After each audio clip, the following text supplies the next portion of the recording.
उता बालेन्सा आज देशको भविष्यको लागि भनेर बालबालिकाको भविष्यको लागि नयाँ पुस्ताको भविष्यको लागि भनेर दिनरात नभनी काम गरिराख्नु भएको छ। अनि देशका बालबालिकाको अवस्था चाहिँ यस्तो छ क्या, अब के भन्ने क्या। अनि यो यस्ता कामहरू गर्ने चाहिँ को हो क्या? यो बच्चाहरूलाई लगेर जाने, तपाईँको यस्तो विरोध गराउन लगेर जाने चाहिँ कस्तो हो कि? यिनीहरूलाई चाहिँ केस लाग्दैन? कस्तो विद्यालय हो क्या यो?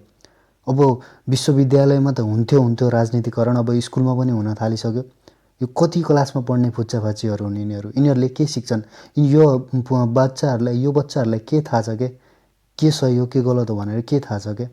भोलि गएर उनीहरूलाई पछुतो हुन्छ, मैले विगतमा यस्तो गरेर रहेछु भनेर। के जे गरे पनि हुन्छ नेपालमा? यो भएन। यो अति यो नेपालमा सब भताभङ्ग छ भन्थे हो रहेछ क्या।